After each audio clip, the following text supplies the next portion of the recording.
Il est 20h, bonsoir à tous. Voici les titres de l'actualité de ce dimanche. À la une ce soir, Rennes, enfin roi. La Bretagne en fête depuis hier soir et la victoire en finale de la Coupe de France de football. Paris a cédé sans panache. Une nouvelle fusillade aux États-Unis près de San Diego. C'est un suprémaciste de 19 ans qui a donné l'assaut contre une synagogue. Vous découvrez le premier cœur imprimé en 3D à l'aide de cellules humaines. Objectif qu'il puisse à terme être transplanté. Un empereur qui abdique et un autre qui lui succède. Qui est le prince Naruhito, fils aîné d'Akihito? Direction ce soir le Japon. Les glaciers sont les sentinelles du climat. Comment se portent-ils? Plutôt mal et même très mal. Illustration ce soir avec notre grand format en Nouvelle-Zélande. Enfin 20h30 le dimanche, justement avec l'avenir de la planète et Nicolas Hulot. Avec lui, deux comédiens, Isabelle Carré et Bernard Campan.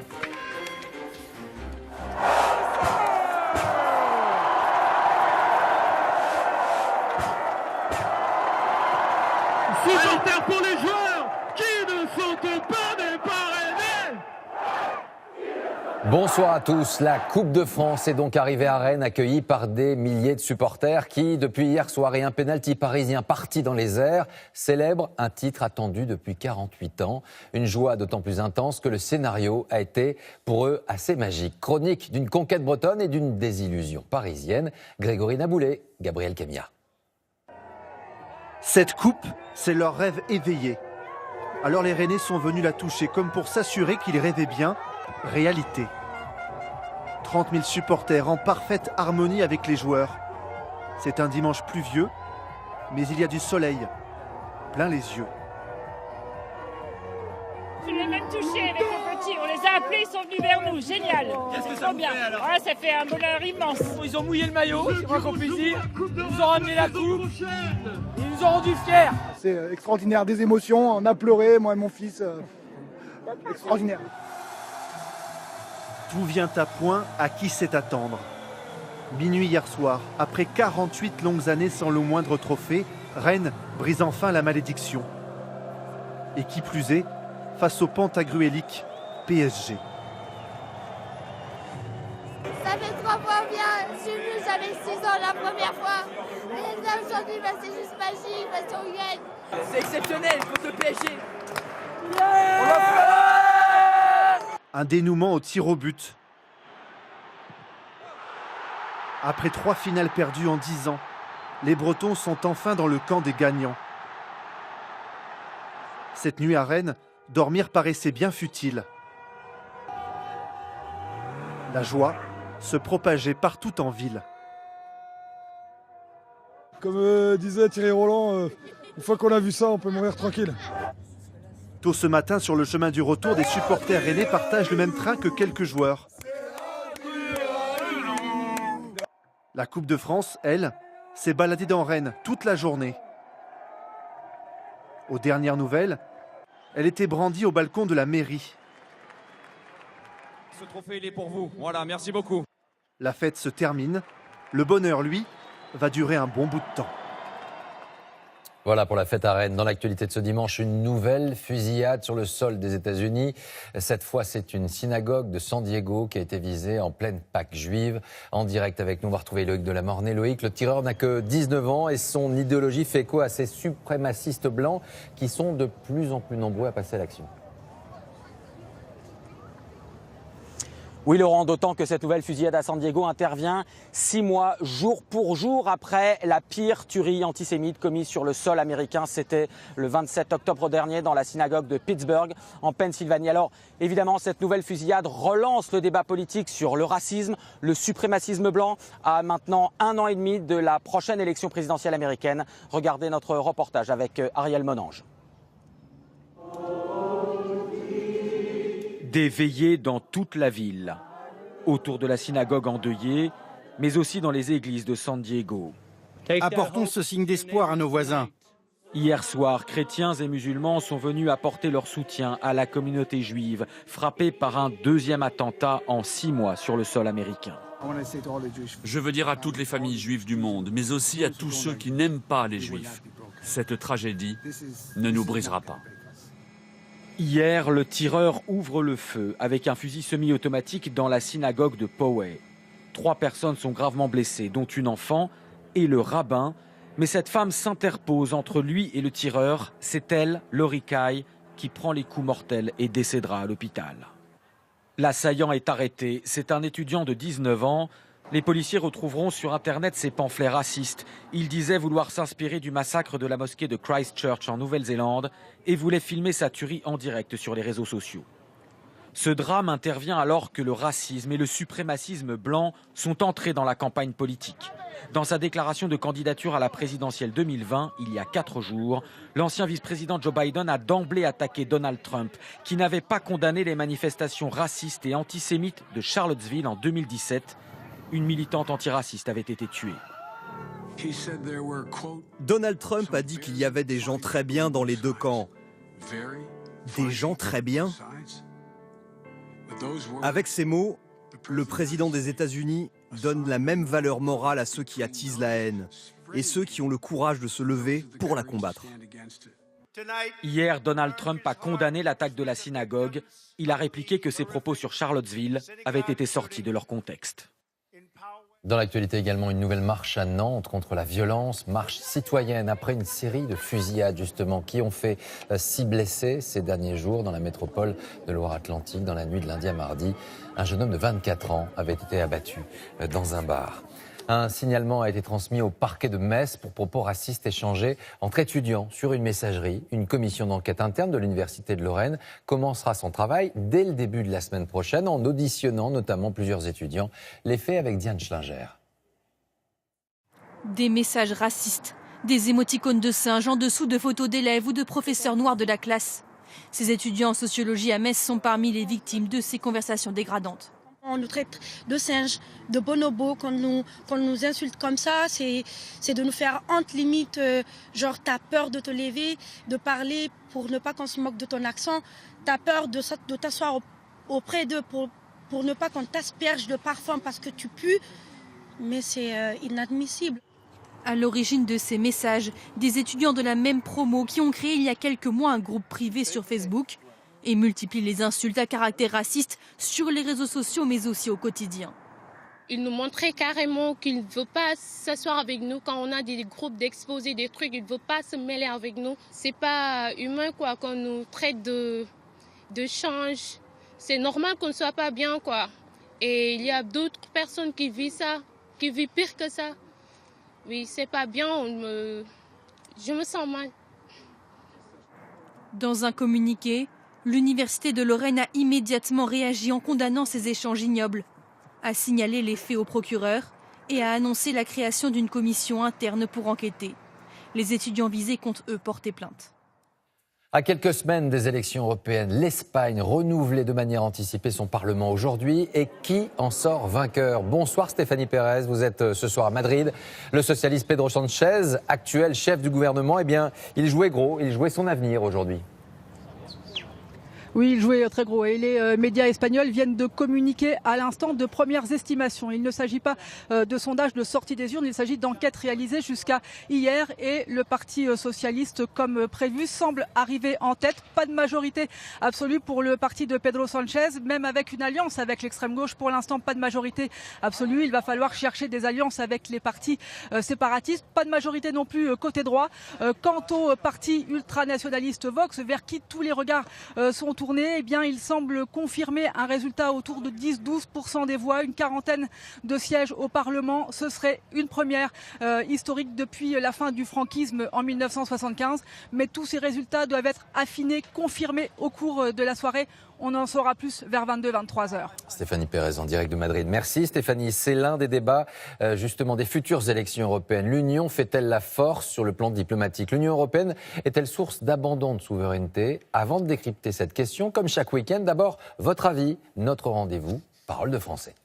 On est un continent qui est comparable à l'Amérique et qui est comparable à la Chine ou l'Inde. L'Europe ça compte, oui, parce que sinon si on est tout seul, on n'est qu'un petit pays où on peut rien faire. Donc l'Europe, oui, ça compte, mais il faut être bien dirigé. Parce qu'elle est plutôt tributaire, en fait. Elle dépend des grandes puissances. Et aujourd'hui, pour moi, l'Europe n'est plus une grande puissance. On devrait être bien plus avancé que l'on est. À l'heure actuelle, on devrait avoir une Europe sociale, une Europe financière, voilà. Si l'Europe ne réussit pas dans les 10 ou 15 ans à plus s'unir, on pèsera jamais. Moi, je n'y crois pas pour l'instant. Alors qu'en est-il face à la Chine, aux États-Unis, la Russie ou encore l'Inde? Quel est le poids réel de l'Union européenne sur le plan diplomatique? Avons-nous abandonné notre souveraineté ou au contraire, chaque pays fait-il entendre sa propre voix au détriment de la puissance potentielle de l'Union? Enfin, une diplomatie peut-elle exister sans armée?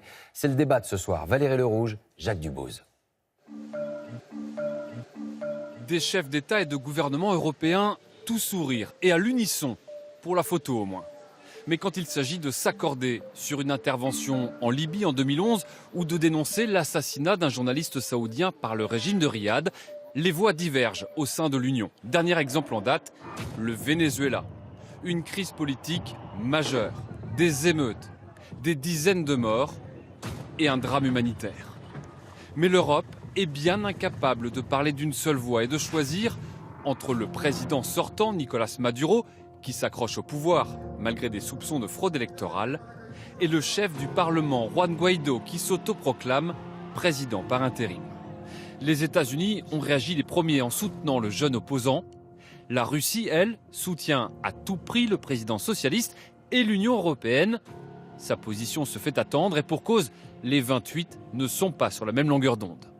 D'un tweet, Emmanuel Macron a reconnu Juan Guaidó comme président en charge en attendant de prochaines élections, tout comme Berlin ou Madrid. Quand d'autres capitales, elles, ont apporté leur soutien au président sortant, à chacune sa raison. La Grèce, dont le gouvernement est issu de la gauche radicale, le parti Syriza du Premier ministre Tsipras, par exemple, a publié un communiqué soutenant Maduro. Donc dans ce cas-là, le Premier ministre, lui, à Bruxelles, il est dans une position difficile. En Italie, le gouvernement, un peu cas entre la Ligue et le mouvement 5 étoiles aussi était très divisé. Résultat, pas d'unanimité des 28 et une communication à minima de Bruxelles. Mais y a-t-il une réelle volonté d'avoir une politique étrangère commune? L'Union s'est construite avant tout comme un projet économique. Il faut attendre le traité de Maastricht en 92 pour qu'on parle de diplomatie commune et le traité d'Amsterdam en 97 pour créer un poste de haut représentant pour la politique étrangère. Aujourd'hui, c'est l'Italienne Federica Mogherini qui occupe la fonction. Et de fait, elle est reçue comme un chef d'État aux quatre coins de la planète, de Riyad à Pékin, en passant par Washington. Elle est la voix de l'Union européenne. La seule façon, je pense, d'être véritablement souverain dans le monde aujourd'hui est de joindre nos forces au niveau européen. Mais son action réelle est très limitée. Elle a un rôle qui assure notamment la présence de l'Europe dans un certain nombre des situations, des dialogues. Il lui manque certainement une autorité qui viendrait notamment d'une vision élaborée en commun. Finalement, le haut représentant aujourd'hui devrait amener les chefs d'État et de gouvernement à définir une mission. Si l'Europe est un géant économique, elle demeure quand même un nain politique, et notamment en matière de politique étrangère. Parmi les rares succès de la diplomatie européenne, l'unité des 28 pour sanctionner la Russie après l'annexion de la Crimée ou l'accord sur le nucléaire iranien, remis en cause depuis par les Américains. Car l'Europe a un autre handicap.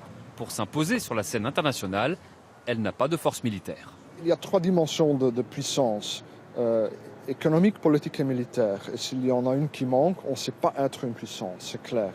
Alors l'Europe dépense beaucoup en termes de défense, mais cet effort est tout à fait fragmenté. Et donc on ne pèse pas dans ce domaine. Un argument qui a poussé la France à relancer le projet de défense commune pour espérer maintenir l'Europe sur l'échiquier mondial. Un jour dans l'histoire et cet anniversaire, il y a 50 ans, jour pour jour, le général de Gaulle, suite à son échec lors du référendum sur les institutions, annonçait dans la nuit sa démission avec un texte sobre et court. Je cesse d'exercer mes fonctions de président de la République. Cette décision prend effet aujourd'hui à midi. Nous étions alors le 28 avril 1969. Un chiffre fou maintenant. 450 milliards d'euros, c'est le montant estimé de la contrefaçon dans le monde et la France en est l'une des principales victimes. Ses marques, ses brevets se retrouvent souvent pillés. La Chine, longtemps ciblée, entend-elle réagir? Oui, selon les experts, car elle pourrait elle-même en être la victime. Hier, 630 000 jouets légaux contrefaits ont été saisis à Shanghai. Julien Bigard. Musique angoissante. Image soignée d'un atelier clandestin. La télévision chinoise ne montre pas un laboratoire de drogue, mais une usine de Lego contrefait qui vient d'être démantelée. Devant les micros, la police annonce fièrement sa prise. 10 chaînes de production, 90 moules de fabrication et des milliers de jouets. Valeur totale, 26 millions d'euros. Ils étaient vendus sous la marque Le Pain, même couleur, même emballage que Lego. Voici l'original, voici le faux.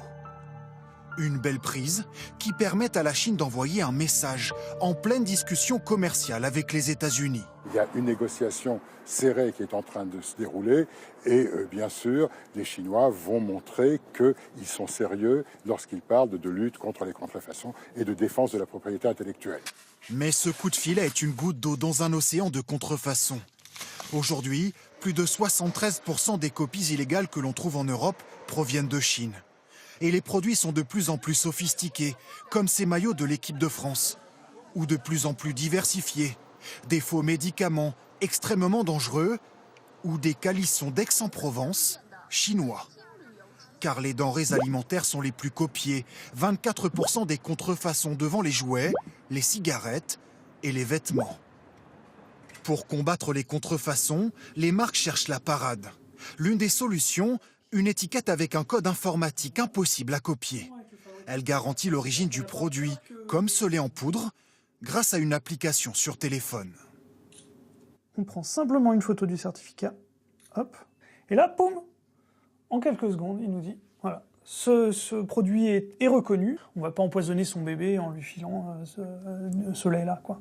Le coût, selon l'entreprise, moins d'1 centime par produit. Une grande marque de champagne et un groupe de mode très connu pourraient prochainement équiper leurs articles de ces étiquettes anti-copie. La contrefaçon entraîne un manque à gagner de 7 milliards d'euros chaque année pour la France.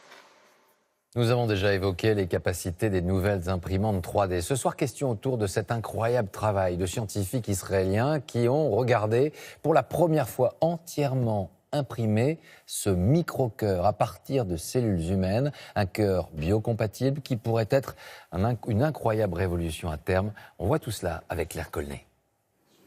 Il fait à peine la taille d'une cerise, mais c'est bien des vies humaines qu'il pourra peut-être sauver. Dans ce liquide, un cœur fabriqué à partir d'une imprimante 3D, avec ses vaisseaux sanguins, ses tissus et ses cavités. Une reproduction miniature réalisée en à peine 3 heures d'un des organes les plus complexes du corps humain et une première mondiale pour ces scientifiques israéliens. Nous avons imprimé des cellules et de la matière à partir de cellules humaines. Jusqu'ici, tous les cœurs qui avaient été imprimés étaient faits en matière synthétique. Ici, le cœur est fabriqué à partir d'une matière elle-même issue de cellules d'un patient. Et la différence est de taille selon ces chercheurs, car les malades qui subissent une greffe cardiaque sont exposés à un risque important de rejet. En utilisant les cellules du patient, le cœur imprimé serait automatiquement compatible avec le malade. Selon les scientifiques, il n'y aurait donc plus de risque de rejet. Mais pour l'heure, il ne s'agit que d'un prototype. Le chemin est encore long, selon ce chirurgien cardiaque, avant que ce cœur puisse être greffé. Il y a un vrai défi technique à régler d'ici là, et il n'est pas mince, qui est celui de l'effet d'échelle. C'est-à-dire de passer d'une microstructure de 4 mm à un cœur ayant une dimension qui est celle du cœur humain, et assurer en plus que les connexions de ce cœur, une fois implantées, vont se faire de façon suffisamment harmonieuse pour qu'il puisse efficacement contribuer à la contraction. En clair, pour que ce cœur batte normalement et efficacement. Les premiers essais doivent avoir lieu à partir de l'an prochain sur des animaux. Pour l'homme, il faudra encore attendre une dizaine d'années selon les scientifiques. Les maladies cardiovasculaires sont la principale cause de mortalité dans le monde. En France, elles font près de 150 000 victimes chaque année. Le Japon se prépare à des festivités historiques. Pour la première fois depuis 200 ans, son empereur a décidé d'abdiquer. Akihito cédera sa place à son fils, Naruhito, mardi prochain. Comme il est de tradition, c'est une nouvelle ère au sens propre qui s'ouvre. Pour autant, peut-on envisager à l'avenir quelques éléments de modernité pour que ce trône de chrysanthème se transforme, François Baudonnet, Arnaud Miguet. Ce sont les nouveaux visages du Japon. Naruhito, 59 ans. 126e empereur du pays du soleil levant. Son épouse, Masako, 55 ans, la future impératrice. Cette année, le prince héritier va monter sur le trône. Il y remplacera son père, l'empereur Akihito. À 85 ans, il voulait se retirer. Une révolution. Le Japon n'avait pas connu d'abdication depuis 200 ans. Naruhito ne veut pourtant pas de rupture. Il préfère marcher dans les pas de ses parents. Comme l'empereur et l'impératrice, je souhaite être toujours proche du peuple japonais, partager ses joies comme ses peines, afin de remplir mon devoir de symbole de l'État. Avec le nouvel empereur, le Japon change aussi de calendrier. L'archipel entre en effet dans l'an 1 de l'ère Reiwa, 2 mots qui signifient beauté et harmonie. Pendant l'ère actuelle, le Japon a connu beaucoup de catastrophes. J'espère que l'ère Reiwa qui débute sera plus agréable. Le nouvel empereur a une personnalité plus internationale que son père. Il pourra plus facilement communiquer avec l'étranger. Car Naruhito sillonne le monde depuis des années. Il a même étudié à Oxford. Avec sa femme Masako et leur fille Aiko, il donne l'image d'une famille moderne.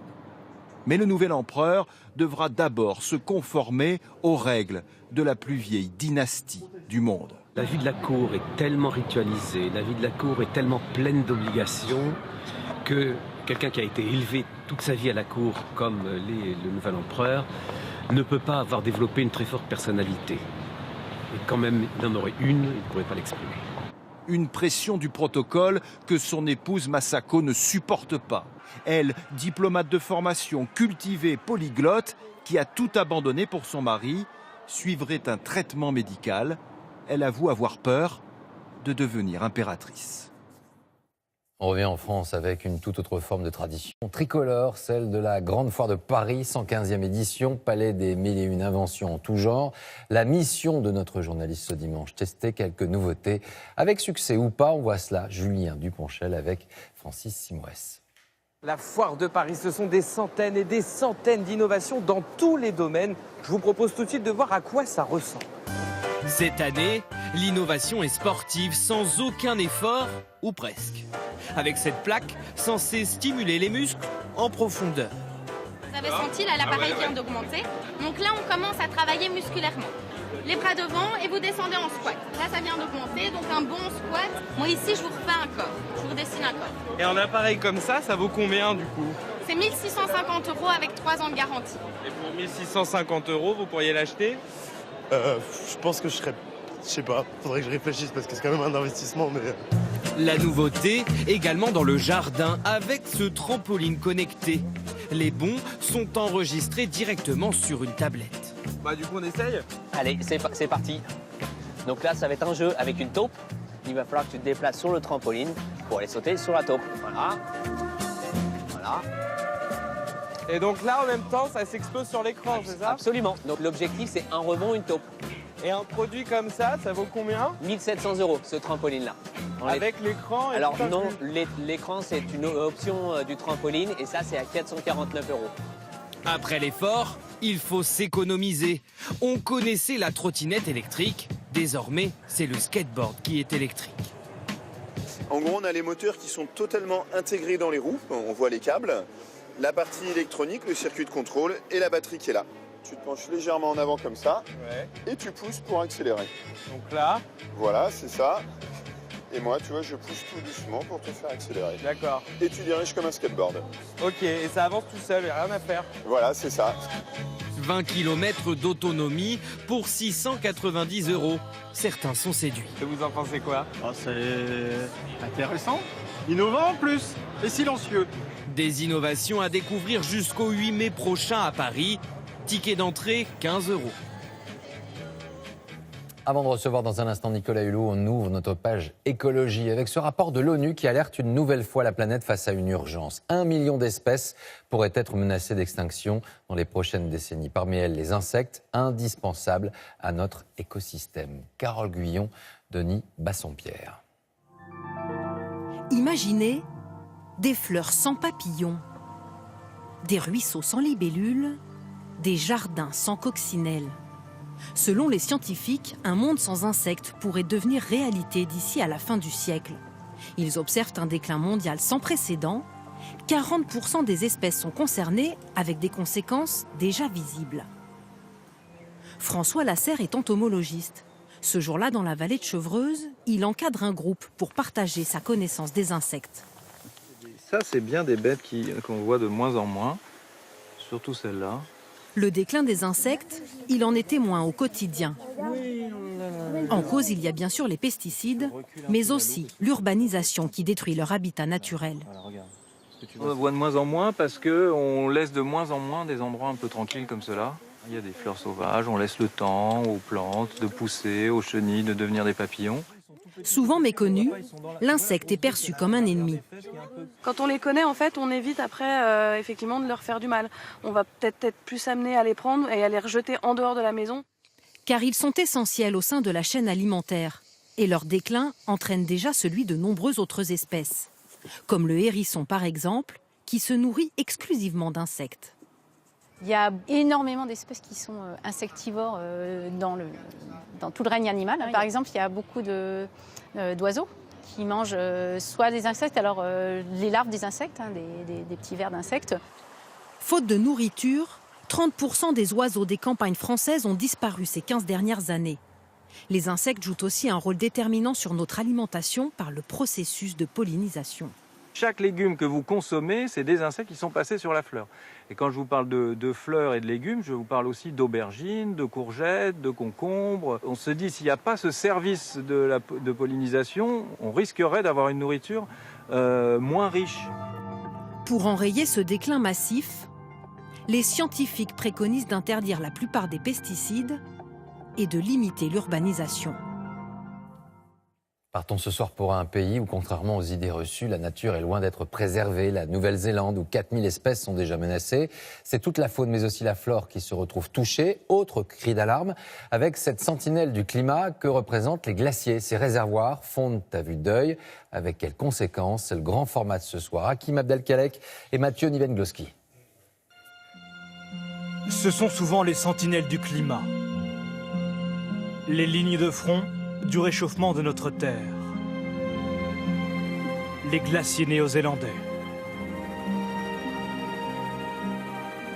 Il y en a près de 3000 dans tout le pays, qui tous fondent irrémédiablement. Voici l'un des plus connus, Franz Josef, l'un des glaciers les plus accessibles au monde, qui en 100 ans a reculé de 3 km. C'est ici, par exemple, que le glacier arrivait en 1940.